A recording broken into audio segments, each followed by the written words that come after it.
Assalamualaikum warahmatullahi wabarakatuh. Selamat pagi anak-anak. Waalaikumsalam warahmatullahi wabarakatuh. Pagi Bu. Bagaimana kabar kalian hari ini? Baik. Aduh, kelihatannya kalau lemas. Sudah sarapan belum? Belum. Aduh, biar semangat. Ibu mau ajak kalian ice breaking nih. Ice breakingnya gini. Kalau ibu bilang bagaimana kabar kalian hari ini, jawabnya alhamdulillah, luar biasa, berubah, berprestasi. Oke?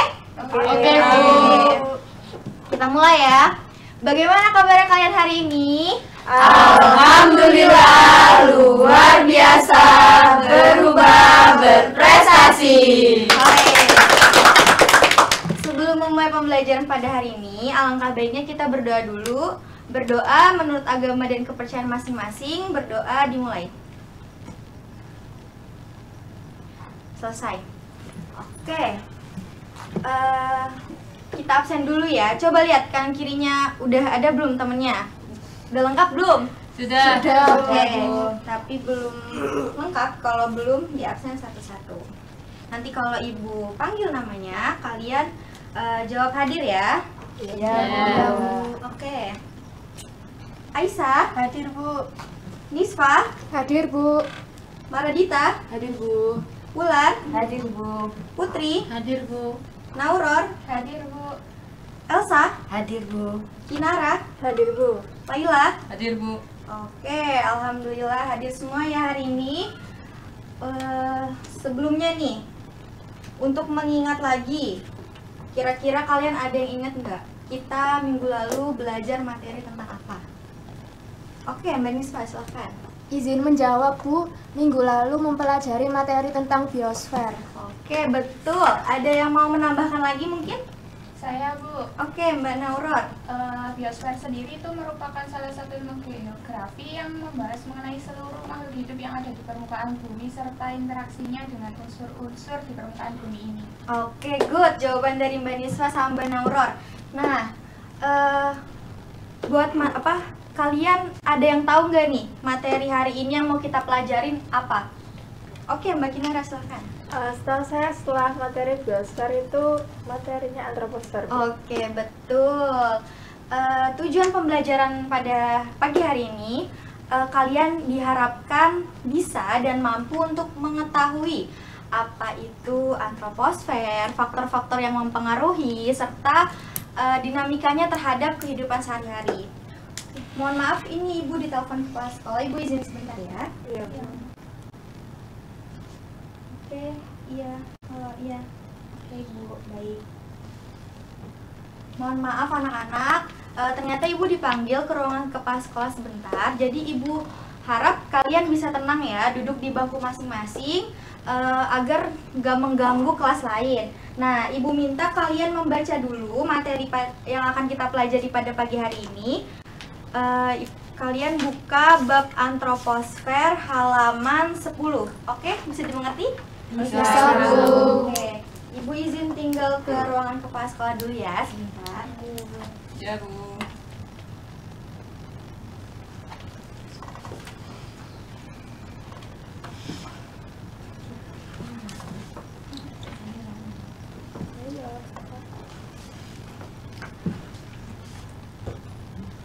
Maaf ya anak-anak kalau ibu lama. Waduh, masih pagi kok udah lemes sih. Kita berdiri dulu ya, kita ice breaking dulu biar melatih kepes-kepesan sebelum memulai materi pada hari ini. Ibu ada permainan, perintahnya gampang banget. Kalau ibu bilang klops, tepuk tangan 2 kali. Boom, tepuk meja 2 kali. Kemudian kalau ibu bilang pen, ambil penanya. Oke, paham? Paham. Kita mulai ya. Klops, klops, boom, boom, klops, klops, klops, klops, boom, klops, pena. Sekali lagi mau? Mau. Oke, klops, boom, boom, boom, klops, klops, ambil penanya. Oke, tepuk tangan dong buat kalian. Nah, silakan duduk, silakan. Nah, Sebelum memasuki materi, Ibu kasih video cuplikan buat pengantar kalian nih, biar makin paham. Bisa kalian cermati dengan seksama ya videonya, oke?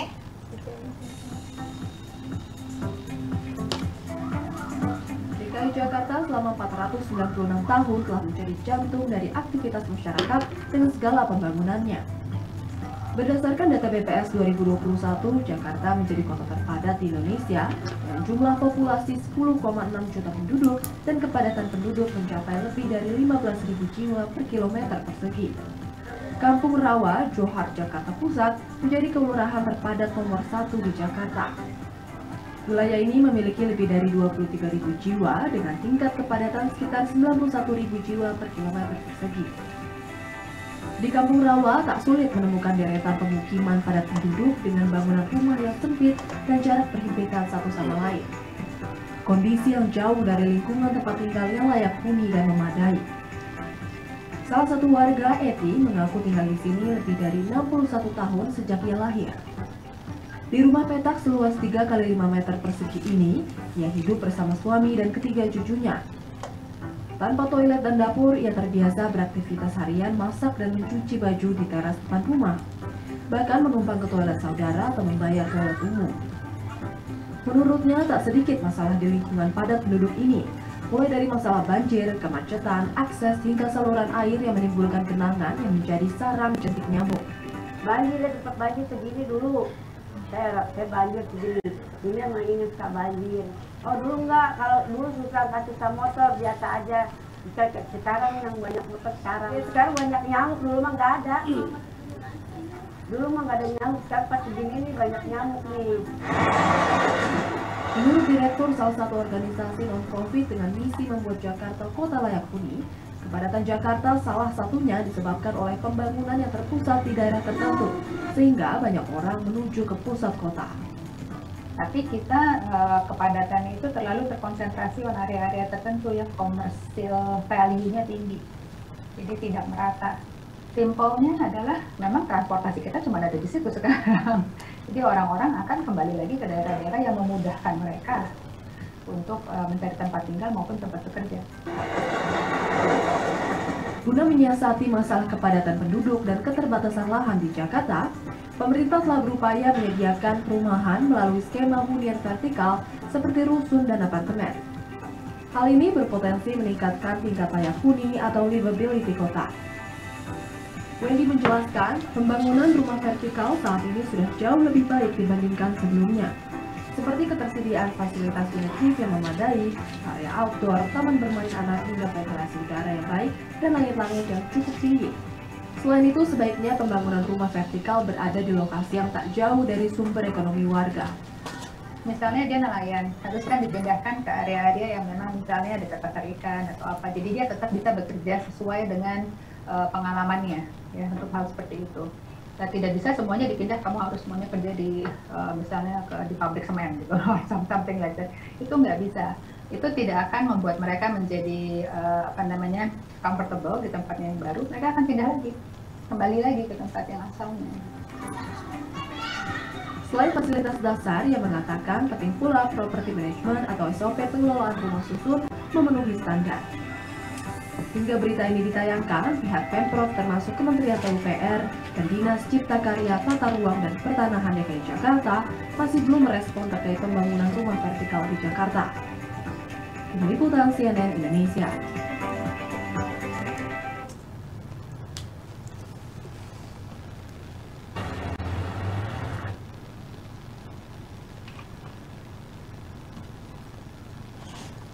Nah, dari penjelasan video tadi, apa sih yang bisa kalian tangkap? Boleh angkat tangan? Ya, silakan Mbak Yani. Kalau saya lihat dari video tadi itu tentang kayak kepadatan penduduk di suatu kota. Iya, betul sekali, kepadatan penduduk. Ada yang mau menambahkan lagi? Di Jakarta tadi seperti macet, kemudian sampahnya kemana-mana yang bisa mengakibatkan banjir. Ada yang mau menambahkan lagi? Udah nggak ada? Oke, kita masuk ke materi hari seperti ini, yaitu dinamika antroposfer. Apa sih antroposfer itu? Ada yang bisa bantu jawab? Saya, Bu. Iya, silahkan. Antroposfer itu ilmu geografi yang membahas mengenai seluruh dinamika manusia.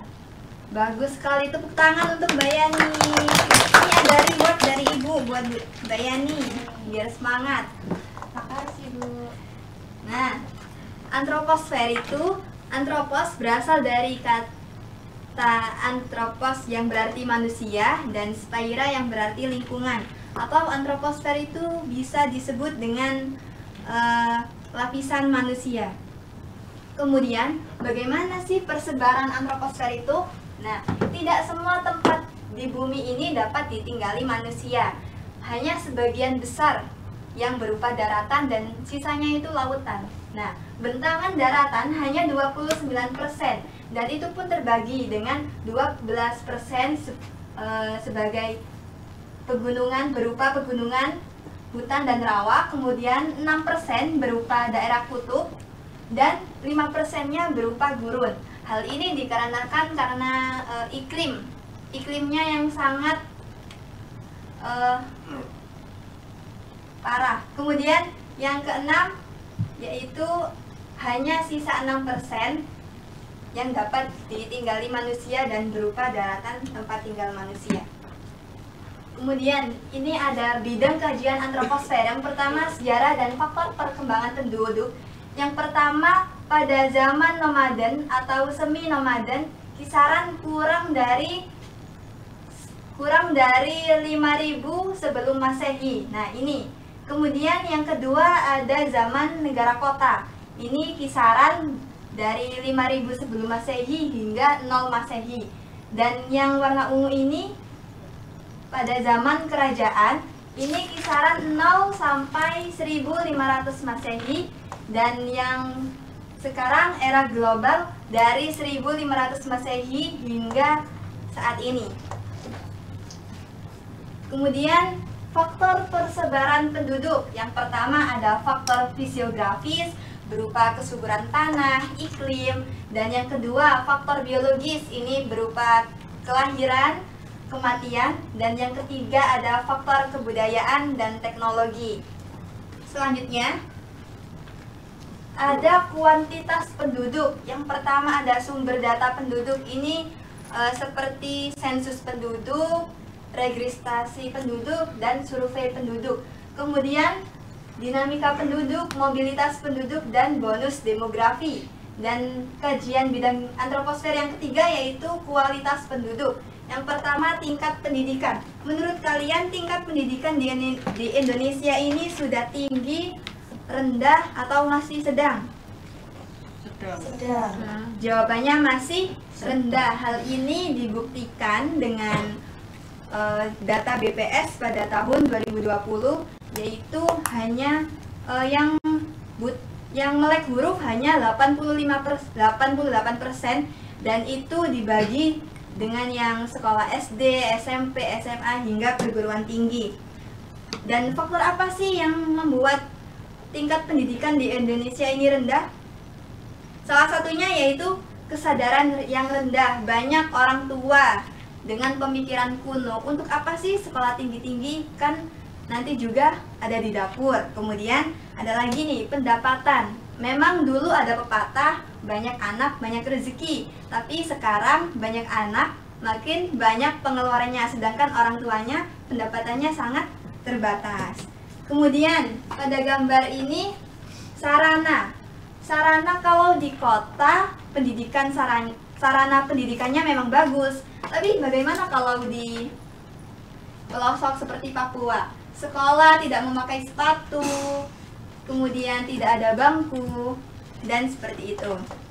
Selanjutnya ada tingkat kesehatan. Di Indonesia ini tingkat kesehatannya juga masih terbilang rendah karena Indonesia kan luas ya. Kemudian fasilitasnya, infrastrukturnya ini belum bisa memadai semua daerah di Indonesia. Kemudian mata pencaharian. Mata pencaharian warga negara Indonesia ini berupa apa? Petani. Dan padahal di Indonesia ini sebagian besar itu berupa lautan, tapi mengapa orang-orang itu banyak yang memilih menjadi petani? Salah satunya karena tidak memiliki keahlian untuk bisa terjun dalam nelayan. Cuman jadi mereka itu kalau ke pantai, kalau ke itu cuman mancing aja. Kalau mancing sehari kan cuman dapat 1 ember ya. Kalau punya keahlian kan bisa lebih banyak lagi. Kemudian petani ini rata-rata di Indonesia tidak memiliki lahan sendiri, jadi bekerja di lahan orang, yang mana nanti gajinya juga sangat sedikit. Kemudian yang terakhir ada pendapatan per kapita. Nah, selanjutnya Ibu mau tanya nih, berapa jumlah penduduk dunia? Ada yang bisa bantu jawab? Nanti Ibu kasih reward. Saya, Bu. Ya, silakan Mbak Wulan. Penduduk di dunia kurang lebih 8 miliar, Bu. Oke, tepuk tangan untuk Mbak Wulan. Ini. Kasih. Iya. Ada lagi nih, negara mana yang paling banyak penduduknya? Silakan Mbak Kinara. Cina, Bu. Oke, tepuk tangan untuk Mbak Kinara. Dan yang terakhir, berapa sih jumlah penduduk Indonesia pada tahun 2024? Bu. Ya, silakan Mbak Laila. Di Indonesia ada sekitar 279 juta jiwa. Wow, banyak sekali ya. Oke, tepuk tangan untuk Mbak Laila. Nah, selanjutnya ini ada data jumlah penduduk pada tahun 2024. Kepadatan pada tahun 2024 154, naik 1 tingkat dari tahun 2023.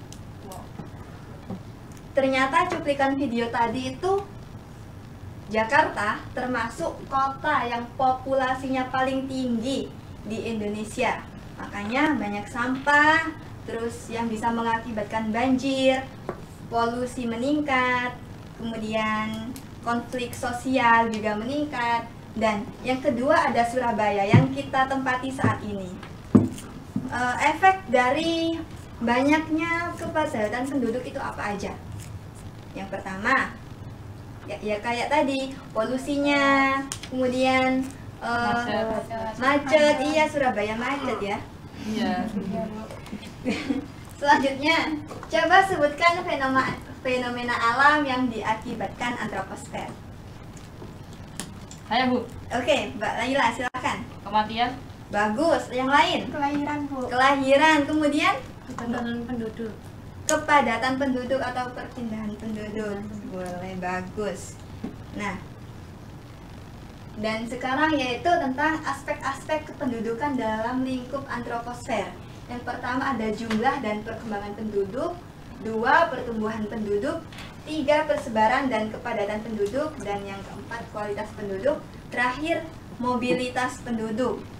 Sebelum Ibu ada kuis nih selanjutnya, tapi sebelum itu ada yang ditanyakan? Ada yang kurang paham?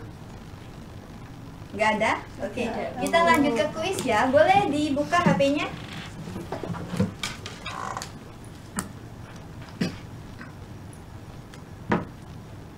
Sudah? Ibu mulai ya. Bentar, Bu. Belum, Bu.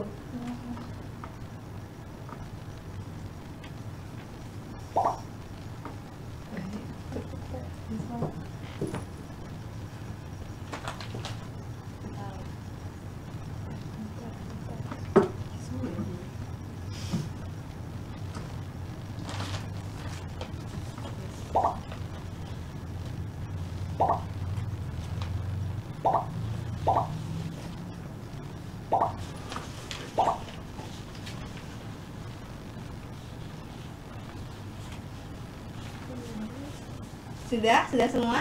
Oke. Belum. Oh, belum.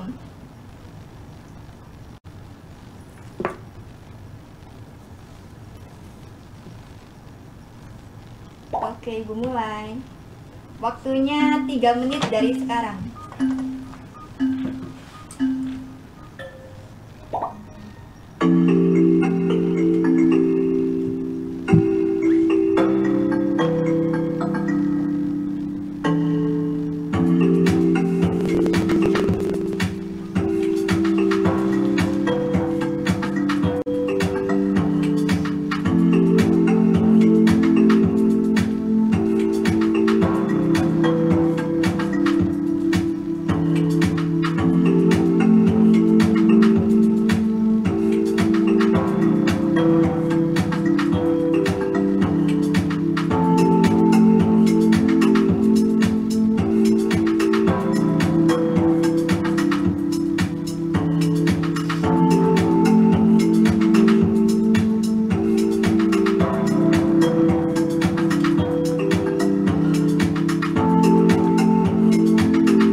dari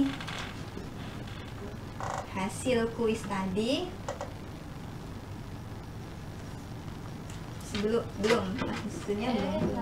Nah, dari hasil kuis tadi, yang peringkat 1 sampai 3 ke kelompok A, 4 sampai 6 kelompok B, dan yang terakhir kelompok C. Ibu mau kasih tugas kelompok buat kalian.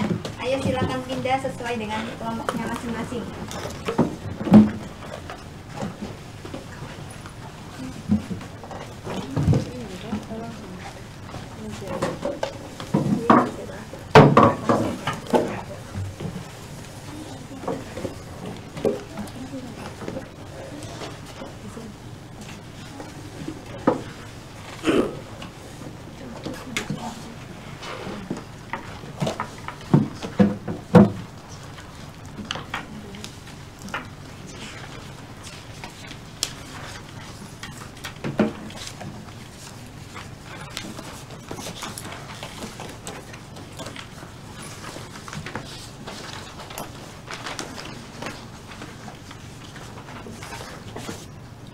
Silahkan diskusikan dengan kelompok kalian masing-masing, tapi tetap ya nanti pengumpulannya secara individu.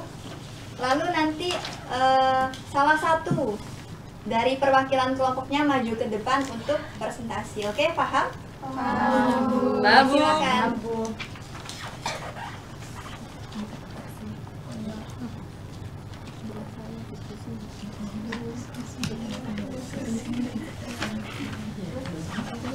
Ibu kasih waktu 3 menit.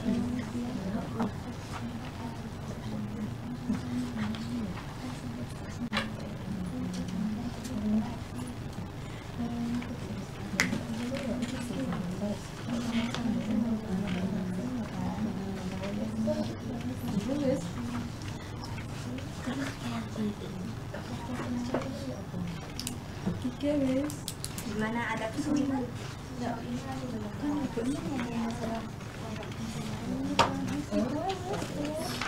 Kelompok 2 gimana? Ada kesulitan? Tidak, Bu. Jauh ini Oke, masih belum. bagus. Yang kelompok 3, di kelompok C ada kesulitan? Oke, pintar. Tetap kondusif dan jangan rame.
Ada yang udah selesai?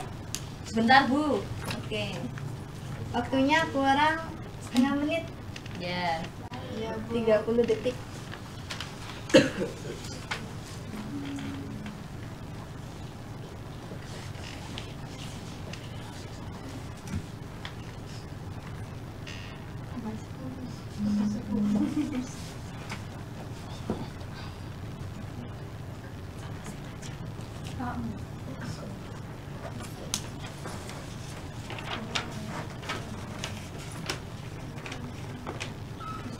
Oke, sudah anak-anak.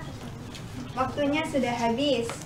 Nah, dari kelompok A, B, dan C, kelompok mana nih yang mau maju duluan? Saya Bu. Oke, silakan Mbak Bulan, kasih ongkos dulu buat Mbak Bulan. Silahkan dibaca soalnya. Perkenalan dulu ya. Oh iya, Bu. perkenalan dari kelompok mana? Assalamualaikum warahmatullahi wabarakatuh. Waalaikumsalam warahmatullahi wabarakatuh. Perkenalkan, nama saya Bulan dari kelompok B. Akan mempresentasikan hasil diskusi. Soalnya dulu ya Bu ya. Ya. Jelaskan apa yang dimaksud dengan dinamika antroposfer dan berikan contoh perubahan yang terjadi akibat aktivitas manusia.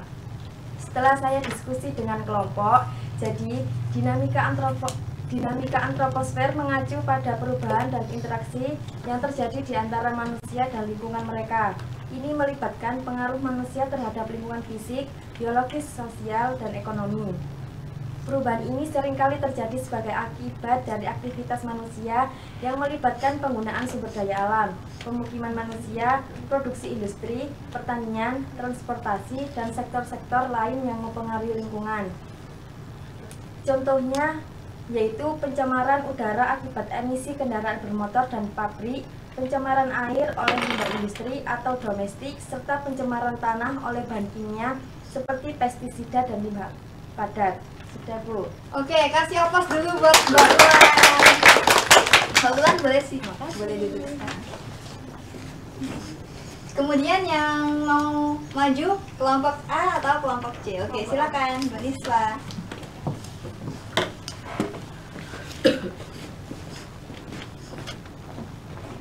Perkenalan dulu nih, dari kelompok mana? Perkenalkan, nama saya Niswa, perwakilan dari kelompok A ingin mempresentasikan hasil diskusi kelompok kami. Analisislah dampak pertumbuhan populasi manusia terhadap penggunaan sumber daya alam dan lingkungan. Berikan contoh nyata dan solusi yang dapat dilakukan untuk mengatasi dampak negatif tersebut. Pencemaran lingkungan. Pertumbuhan populasi manusia juga berkontribusi pada peningkatan pencemaran lingkungan seperti air, polusi udara, dan tanah. Aktivitas manusia seperti industri, transportasi, dan pembangunan menyebabkan emisi polutan yang merusak lingkungan dan kesehatan manusia. Solusi, penggunaan emisi polutan dapat dicapai melalui penggunaan teknologi bersih, regulasi lingkungan yang ketat, dan kesadaran masyarakat. Contohnya seperti mengadopsi kendaraan listrik yang ramah lingkungan, menegakkan standar emisi industri yang ketat, dan mendorong penggunaan energi terbarukan seperti alternatif berbahan bakar fosil. Oke, jawaban yang luar biasa sekali dari kelompok 1. Tepuk tangan dulu untuk Mbak Nisa. Mbak Nisa boleh silakan duduk. Sekarang kelompok C yang maju. Oke, silakan perkenalan dulu namanya. Perkenalkan, nama saya Wanita Fitrianti, perwakilan dari kelompok C, ingin mempresentasikan hasil diskusi kami. Jadi pertanyaannya adalah, mengapa pertumbuhan populasi manusia dapat berdampak pada lingkungan? Jawabannya, pertumbuhan populasi manusia dapat berdampak pada lingkungan karena manusia adalah bagian dari ekosistem dan ketergantungan mereka pada sumber daya alam serta interaksi mereka dengan lingkungan memiliki konsekuensi yang signifikan. Ada beberapa hal yang menjadi alasan pertumbuhan populasi manusia dapat berdampak pada lingkungan, yaitu penggunaan sumber daya alam. Semakin banyak manusia yang ada, semakin besar permintaan akan sumber daya alam seperti air, pangan, energi, dan bahan mentah. Pertumbuhan populasi yang cepat meningkatkan tekanan pada sumber daya alam ini.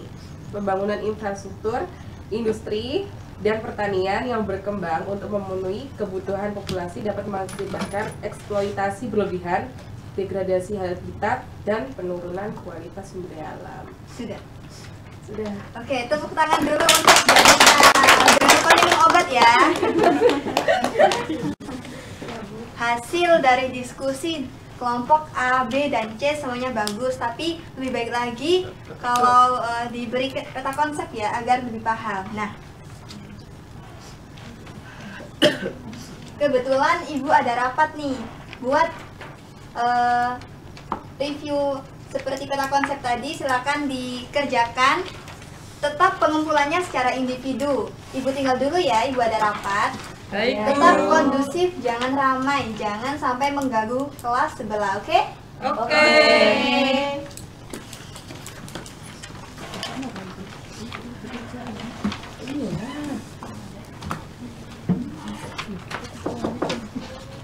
Permisi anak-anak, mau tanya, ini kelasnya Bu Febi ya? Iya, Masuk ya anak-anak? Iya.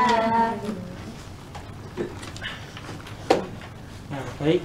Assalamualaikum warahmatullahi wabarakatuh. Waalaikumsalam warahmatullahi wabarakatuh.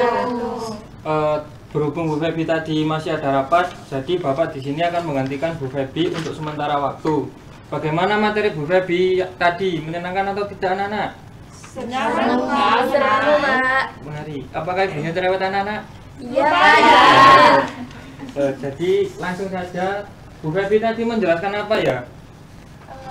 Saya izin menjawab, Pak. Ya, yang keras suaranya ya. Ya, Bu Febi tadi menjelaskan mengenai antroposfer, di mana antroposfer itu sendiri ilmu yang mempelajari tentang dinamika manusia yang ada di permukaan bumi ini. Jadi dinamika antroposfer itu anak-anak ya, fenomena yang mempelajari perilaku manusia di permukaan bumi. Nah, perilaku apa saja Pak? Jadi dinamika antroposfer itu mempelajari tentang perilaku manusia yang kematian, emigrasi, kelahiran, dan transmigrasi. Nah, terus apakah itu berpengaruh Pak pada lingkungan? Oh ya, jelas berpengaruh. Pengaruhnya itu kayak perkembangan kota, lalu perkembangan ekonomi dan pengangguran, terus tingkat polusinya juga. Kurang lebih itu saja materi yang dibawakan Bu Febi. Jadi sebelum kalian mengakhiri kegiatan hari ini, Bu Febi tadi mengamanai saya untuk menyuruh kalian membaca buku LKS halaman 20. Bisa dimengerti? Untuk materi hari ini, apakah kalian ada pertanyaan atau tidak? Belum. Belum. Kelihatannya sudah mengerti semua ini. Iya, sebenarnya. Bagus. Terus sebelum mengakhiri pembelajaran pada hari ini, alangkah baiknya kalian berdoa. Mbak Yani tolong dipimpin. Teman-teman, sebelum mengakhiri pembelajaran kita hari ini, marilah kita berdoa menurut kepercayaan masing-masing. Berdoa mulai. Berdoa selesai. Baik, oh ya, tadi saya hampir lupa. Tadi Bu Febi juga mengamanai saya untuk mengumpulkan tugasnya kepada saya. Tolong dikumpulkan.